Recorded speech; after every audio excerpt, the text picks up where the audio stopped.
Before we get into the video, I wanted to share a special tool that David and I have been using for over 2 years to manage our inventory on Amazon. The tool is called SoStocked, and it is a very powerful tool. It's designed specifically for inventory management. If you're in a physical products business selling on Amazon, you need to be in stock, especially with the inventory restrictions lately. This tool is incredibly powerful. If you're having trouble with inventory management, this might be a tool to help you.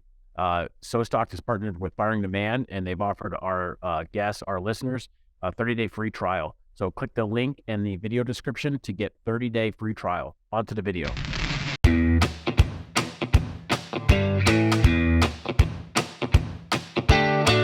Welcome, everyone, to the Firing the Man podcast. On today's episode, we have the pleasure of interviewing Jeff Oxford. Jeff is the founder of 180 Marketing, a firm that specializes in providing SEO services to e-commerce sellers. On today's episode, we will be discussing SEO practices that Jeff uses on his own personal websites and then rolls out to his clients. Be sure to stay tuned for Jeff's 3 tips that will increase the ROI of your website in just a few short minutes. Welcome to the show, Jeff. Thanks for having me, guys. Looking forward to it. Absolutely. We are as well. So to start things off, as the founder of 180 Marketing, can you share us the story behind that creation and what motivated you to start that company? The story goes back to I graduated college. I hear all this stuff about passive income. I want to jump on the bandwagon, and e-commerce and drop shipping seems like a great way to do it. So I created my open cart store, started drop shipping beer pong tables. I mean, here I am, a college kid, just trying to stick to what I knew. And beer pong was one of them at the time. And, you know, I built it up. I was able to rank top 3 for beer pong tables and a lot of other keywords using SEO. And at the time, I was also working full time as an SEO. Ended up selling that off to a manufacturer. I'm like, okay, I think there's something here. Let me do rinse and repeat. Let's do it again. My next e-commerce site was drop shipping 3D printers, and, you know, bigger ticket margin or bigger tickets. I was, instead of selling like $100 table, I was selling $3,000 electronics. And my first month, I made 30 grand in sales, and I was so excited. My second month, it turns out 90% of those sales were using fraudulent credit cards, and I got hit with a bunch of chargebacks. So I went from being up, in my mind, 30,000 to being in the hole about 20 grand because I already shelled out money to send the product, and the revenue I would have gotten was pulled out of my bank account. It hurt. I was, 23 at the time, didn't have a lot of money. So I'm like, it really put a kind of a dent in my ambitions. And I realized I enjoy e-commerce marketing. I really like SEO. The operations side might not be my forte. So I made a decision from that day forward. I'm just going to focus on e-commerce SEO consulting. And that's where 180 Marketing was born. I've been doing it ever since. Very nice. So Jeff, have you ever worked for the man?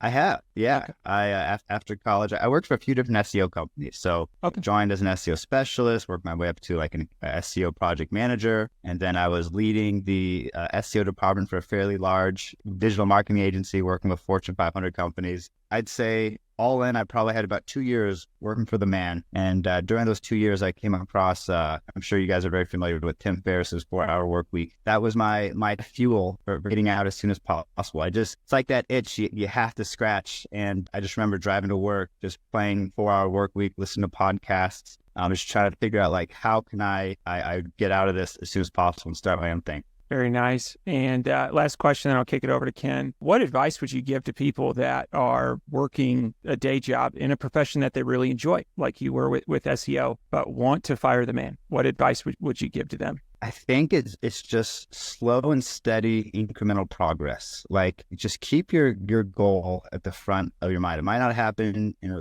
a few months. It might take a year, might even take a few years. But as long as you're on the right path, you're going to get there eventually. It's not a question of if, but when. So, there's going to be ups and downs. For me, is just knowing what I want, and even if I'm tired after a day's work, and I just want to rest or go on the couch and watch TV, I'd still open up my laptop. I'd still do write product descriptions for my e-commerce site. So you just got to keep making incremental progress. Another issue that I don't think a lot of people talk about is the golden handcuffs. Like, you can run into the trap where your company's paying you so well, it can kind of kill your ambitions. Like, well, I'm making 80, 90, 100 or more thousand per year. Why would I leave this? So you have to also kind of, in your mind, remember that that's your ceiling. And, who knows what it could be if you, fire the man and go off on your own adventure. No, that's excellent advice. And golden handcuffs they're tough, especially if you're mid-career or something like that, and you've gotten into a position where you're kind of pigeonholed. And so Excellent advice, Jeff. So thanks for sharing your story and your background. My girlfriend's son is a junior at a big party college. I won't name the name, but I never knew a beer pong table existed until I visited him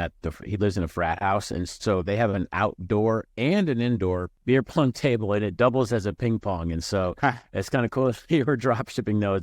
It's kind of like it's a large product. And so, that's kind of cool.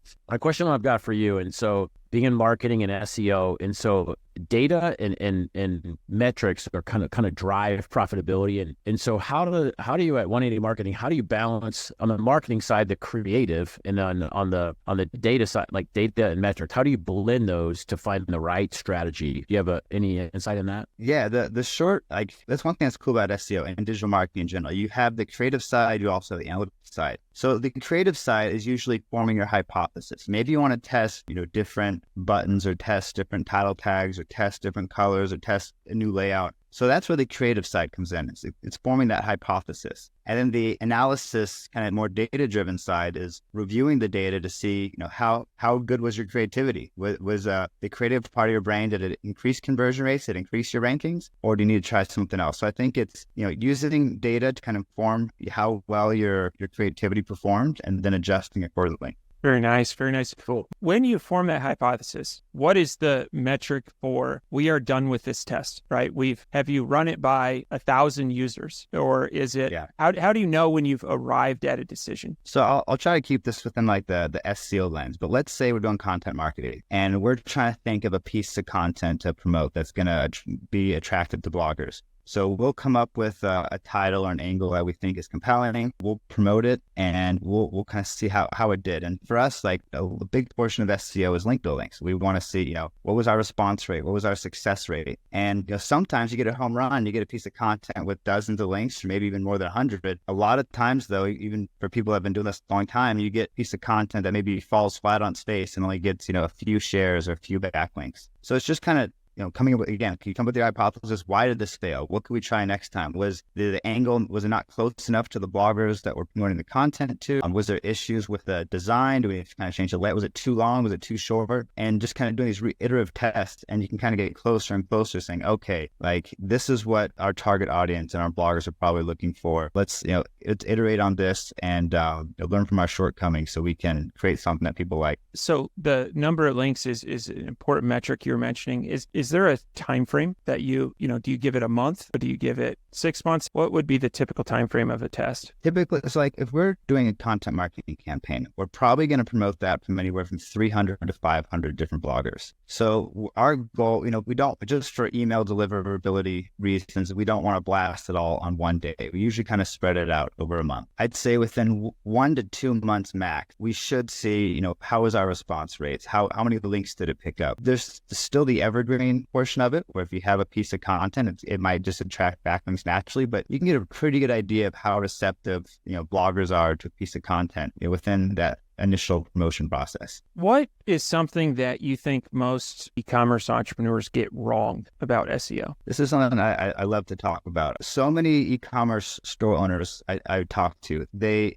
all have blogs, and they're spending so much time and energy creating blog posts, almost for the sake of just creating blog posts, for that matter. There's not a lot of strategy that goes into it. You always hear people say, oh, create great content. You need to keep having more and more content. And that's partially true, but I see so many times there's no strategy behind it. So for example, I've seen e-commerce sites selling furniture that are blogging about parenting tips because their target audience is likely families. And it might drive traffic, but it's not going to drive conversions. Or you see people writing content with no keywords behind it, or it's just, there's no kind of plan. So I'd say blogging and content marketing can be a huge avenue for traffic and revenue, but you have to make sure you understand why you're doing it instead of just doing it because you think you're supposed to. No, that's really good. And I think I would fall into that space. Well, we have a strategy and a plan on low-hanging fruit keywords and trying to stack those on top of there. And so, but yeah, I definitely agree with you. Like, you have to have the right keywords to target who's going to be purchasing your product, or bring the people in that are going to be interested in buying your product. Like a little bit of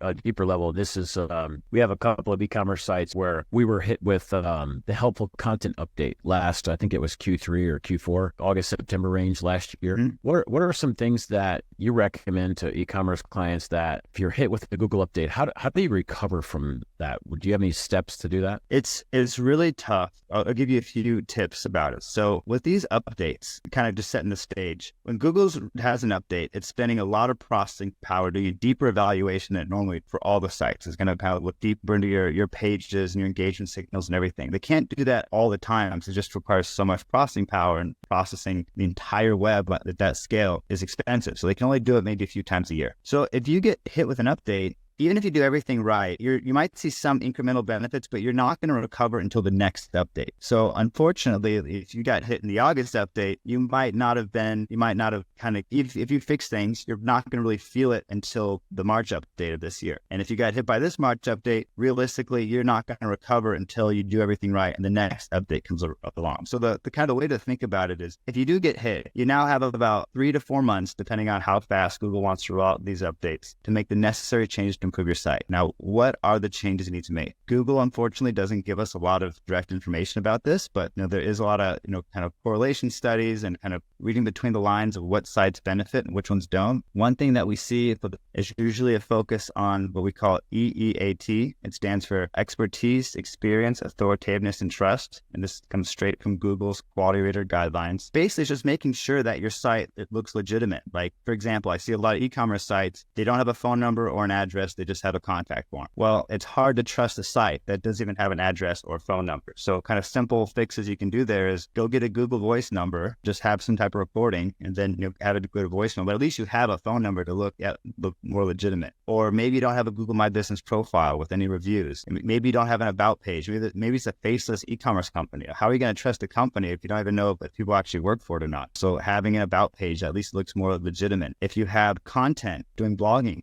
are these faceless blog posts or are these written by an expert? So I always recommend, tying your blog post to a person, have a bio about that person, their background, their experience, why they're qualified, why you should trust them. Maybe you create some editorial policy pages talking about like your process for content, your editorial guidelines, so people can trust that the content is accurate and verified. So these are all just examples of things you can do to make your e-commerce site feel bigger than it actually is. And I'm sure for a lot of people listening, it might just be a solopreneur kind of just working from home, doing all these things, and that's fine. But there's still ways you can convey that you're a legitimate site, a brand that users and search engines should trust. Now, there was a lot packed in there. And so, yeah, what you was EEAT, right? EEAT. Okay, awesome. Once the solopreneur fixes all of that, Google comes back and they bounce back with their rankings. What are your top 3 tips in terms of an e-commerce website to increase ROI? Sure. So we'll talk about the 80-20. Like, what's this quick wins you can do to get the most traffic and the most revenue? So one of my favorites, and this is a pitfall I see all the time, is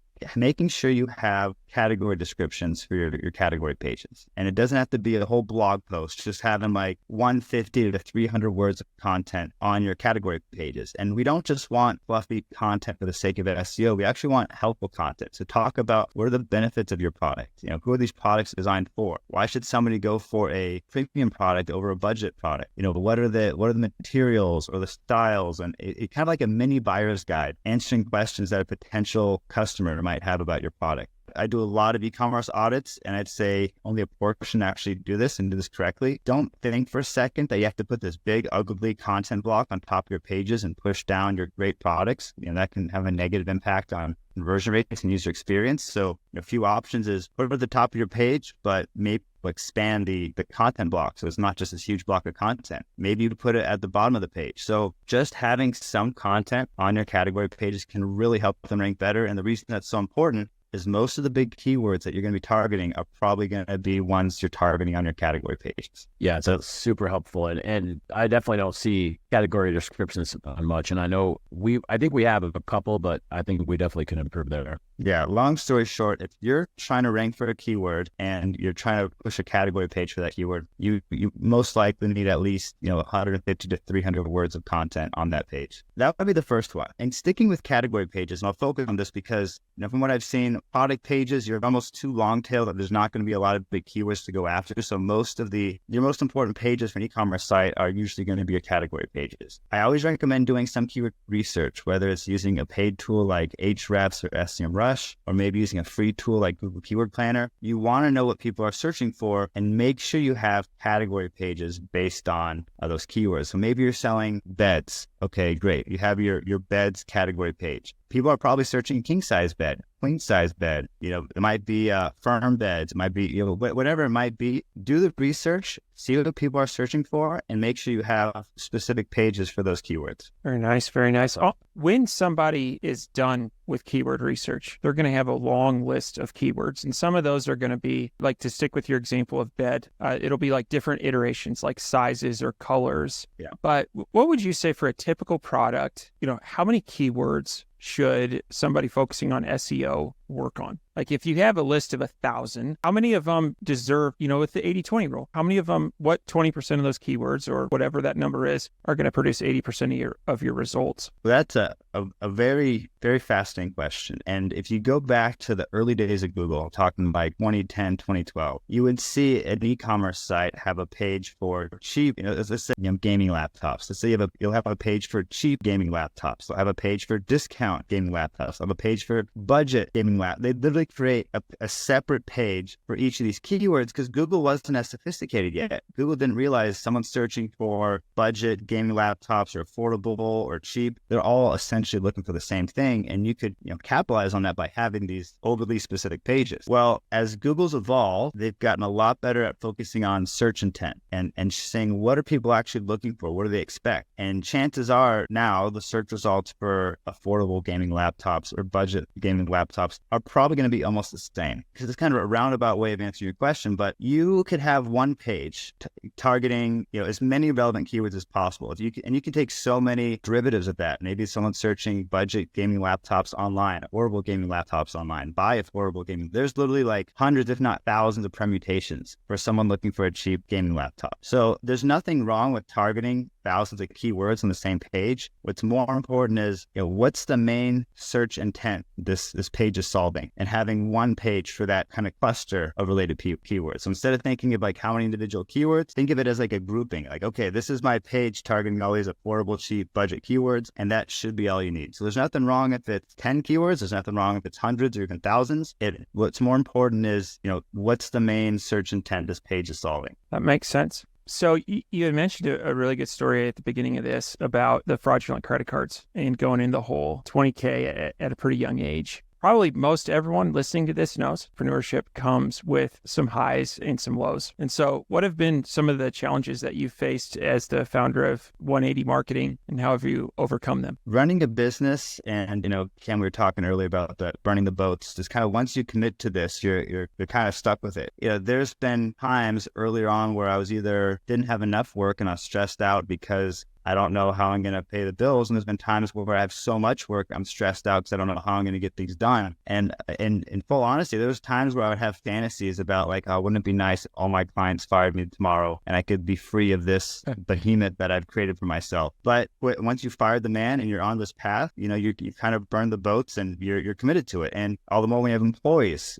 you're committed to it. So I think it's just, you need to practice resilience. You need to be able to make things small in your mind and not let them exaggerate and seem bigger than they actually are. You need to just realize like, okay, I'm okay. This is what I'm going to do today. And you just, again, slow, steady progress, whatever kind of rut you're in or whatever challenge you face, it's short term. It's not forever. It will eventually be in the rearview mirror. And you just got to tackle whatever problems in front of you, just one small step at a time. I like that. Tell us about beerpongstadium.com and what it was like operating in space. First is kind of like just the side project I did. So I would work full time, my day job as an SEO specialist, and then I get home, open my laptop back up and start working on the side. So I got to a lot of the inner workings of e-commerce early on. This is kind of like my playground. So it was been a few hours here and there. I'd always get so excited when I get that confirmation email that I have a sale, and I'd love going to the manufacturer's website and processing the order and sending it out. Customer service is kind of difficult when you have a full-time job, so it's just restricted to email only. But it was enjoying, and it was kind of like my escape. So if we talk about like trying to fire the man, it was my hope. It's like, okay, I have an avenue here. I have something here that can get me out of my current situation. So it was fun. Had a few challenges here and there, whether it's customer service or inventory. Someone orders a product, you go to process it on the manufacturer's website and they're out of stock, and you kind of got to figure that out. But overall, it was very fulfilling and very enjoyable. I think there's a really practical lesson here that's what you chose, right? You're a college student, probably playing beer pong on the weekends. And so that's what you went into. And there are so many people that I've heard say, I want to fire the man. I just don't know what to do. Can you expand on that a little bit? Like the benefits of going into something that you're familiar with? On the surface, it's like, here's this college kid.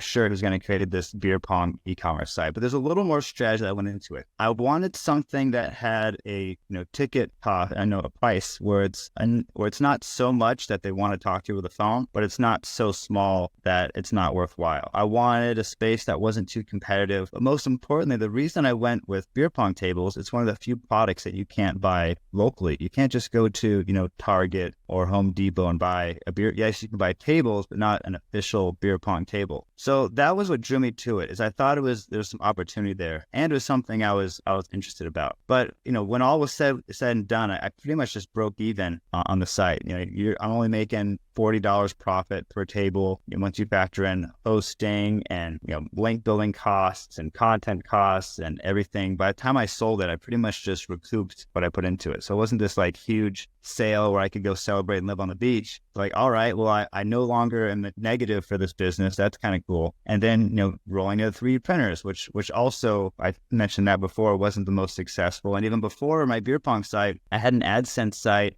with a baseball blog. And then sometime in there, I had another site where I had a SEO blog, and that was very difficult. And then I tried SaaS. So like I've tried and failed so many times. Even the beer pong business, I broke even. So I wouldn't even call that like this massive success.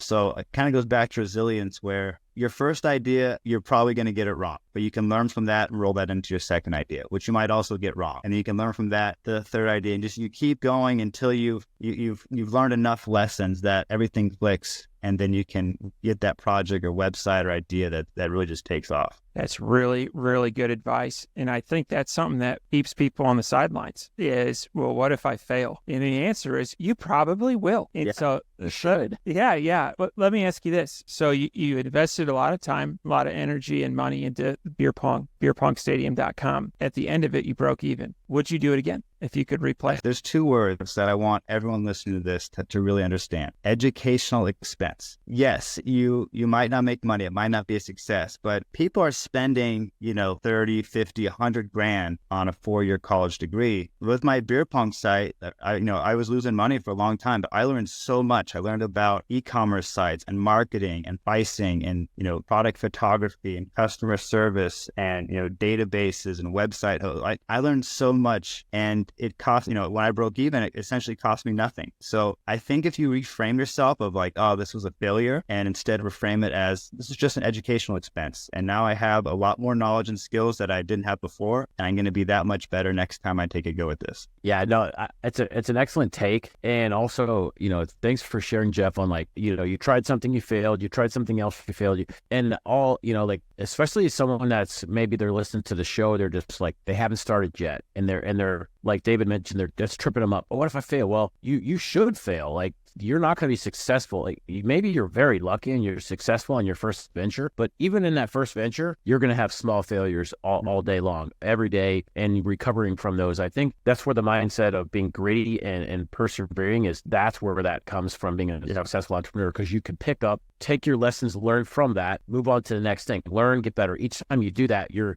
just getting smarter, and you're kind of building your toolbox to handle problems along the way. And like you mentioned, Jeff, the educational experience you get from that, even if it's a break even, you won because you got a lot of experience. Before we move on to the fire round, one question. We can't have a beer pong expert on the show without asking, what are the top 2 or 3 beer pong tips and tricks you have for people? Oh man, it takes me back to writing my beer pong tips page and trying to get that to rank. One is consistency. So however you shoot, do the exact same way every time. I used to compete with archery, and archery and any type of competitive shooting, it's all about consistency where you hold things the same way you did, you stand away. So make sure you're always the same distance from the table. Make sure you're releasing the same way. Try to just be as consistent with every motion every single time, so that way you're not kind of trying to hit a moving target. Another one is, beer pong. You got the water cups. Sometimes they'll fall in the beer. It gets wet. If your shooting hand is wet, it's going to throw off your shot. So you always want to pick the ball up with your non-shooting hand, dry it off completely, and then you pass it off. So it's just kind of one more thing to help be more consistent. Okay, awesome. So now on for me, Parents' Day at college, when I go visit my son, I'm gonna level up my game on beer pong. That's it. Go ahead, Yeah, teach him a thing or two. That's right. Ken's going to be shooting with dry hands. I love it. I've got one more question I want to squeeze in here before we move on to the fire round. So AI is changing the world, and we're still kind of figuring out how exactly it's going to change the world. But from a content standpoint, it seems to put a multiplier in front of, the quantity of content you can put out with AI is higher. And so as you look to the next 1 to 3 years, how do you think AI is going to change the landscape of SEO? And what things can people do with D2C websites to leverage AI? That is a great question. So as far as Google's stance on AI content, they don't care whether it's written by humans or written by machines or AI. They kind of have to say that because they have Gemini as well, their own AI thing. But in general, they really don't care how it's produced. What they care about more is the final product.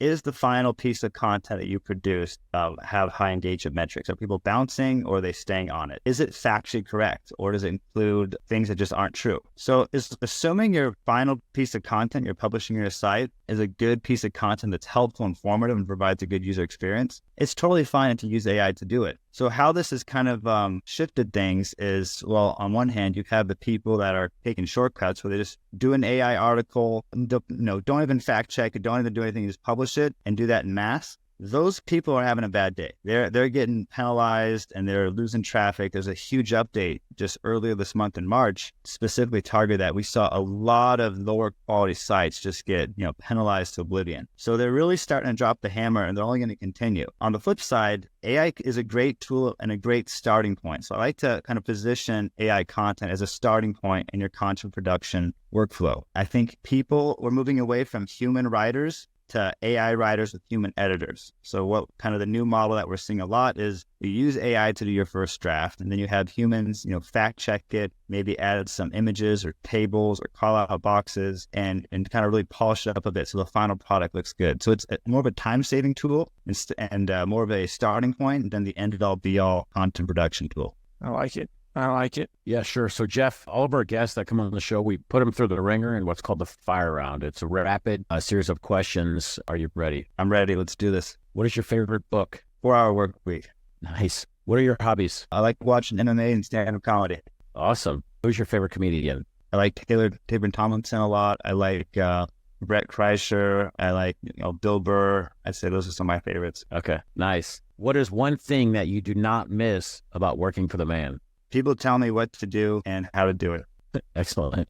Last one. What do you think sets apart successful entrepreneurs from those who give up, fail, or never get started? Knowing what you want and being resilient. Absolutely. I want to thank you for being a guest on the Firing the Man podcast. If people are interested in getting in touch with you or working with 180 Marketing, what would be the best way? Yeah, if you're curious at all, you can go to 180marketing.com. What I tell people is, we're not here to sell you. If you just want to see if SEO is an opportunity for you, we can kind of look at your rankings in your site and just see, is it an opportunity? Because sometimes SEO is not the best channel. If you want to know, just reach out and you can visit us at 180marketing.com. Outstanding. And we'll post links to all that in the show notes. Jeff, want to thank you for being a guest on the Firing the Man podcast, and we're looking forward to staying in touch. Awesome. Thanks for having me, guys. Thanks for watching this video. If you got some value out of this, would you please hit the like and subscribe button? This is a free way to support the show, and it really helps us build our audience.